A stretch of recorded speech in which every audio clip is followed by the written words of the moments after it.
नमस्कार दोस्तों, YouTube channel just में आपका स्वागत है।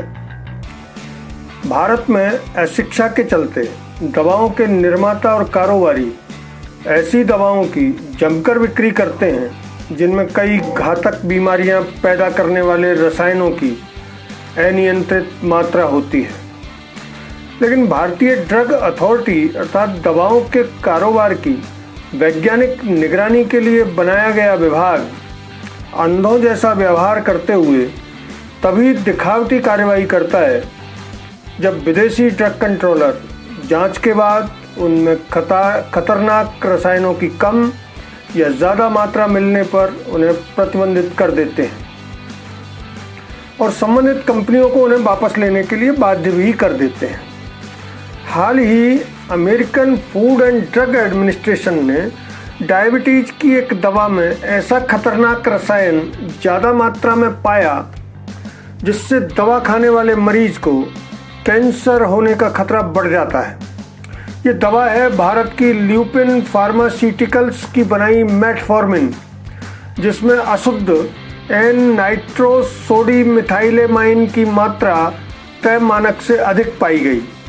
अशुद्ध एन नाइट्रोसोडिमिथाइलेमाइन की वजह से ये दवा खाने वाले डायबिटीज रोगियों में कैंसर होने का खतरा कई गुना बढ़ जाएगा।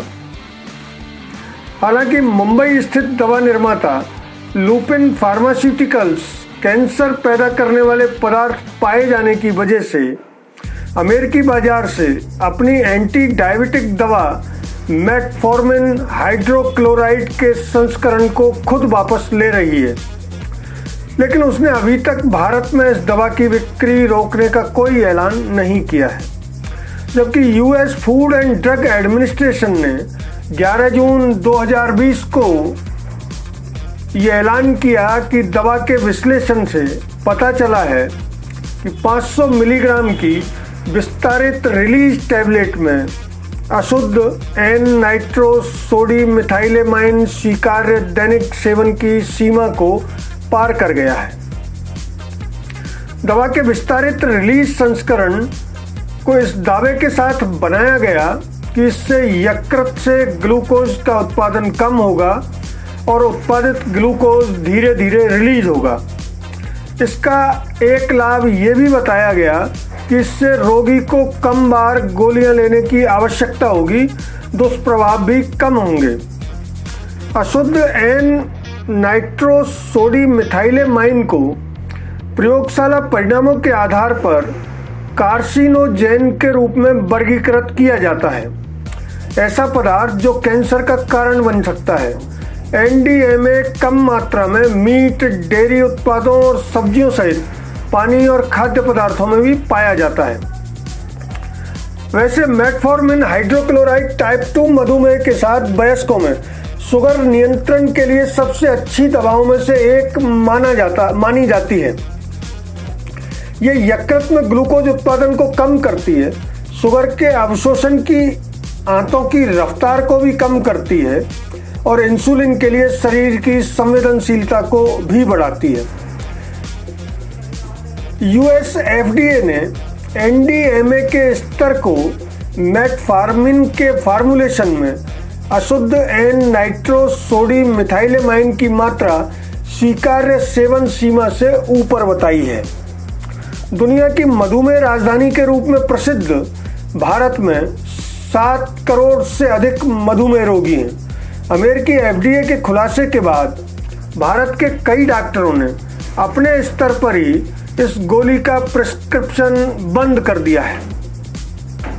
दिल्ली के एक मधुमेह रोग विशेषज्ञ का कहना है कि ईआर मेटफॉर्मिन में कैंसरकारी अशुद्धियों को देखते हुए हमने इस दवा को देना बंद कर दिया है, लेकिन सादे मेटफॉर्मिन का उपयोग जारी है। जबकि भारत के दवा नियामक central drug standard control organisation ने यह कहकर पल्ला झाड़ लिया है कि अगर हम यूएस एफडीए के आदेशों को देख रहे हैं, इससे यह साफ हो जाता है कि भारत के ड्रग नियंत्रक अमेरिकन अथॉरिटी के इस निर्णय को भारत में लागू करने में प्रक्रियागत देरी करके कब आदेश देने के मूड में हैं जब बाजार में मौजूद इस दवा का स्टॉक लगभग बिक जाएगा।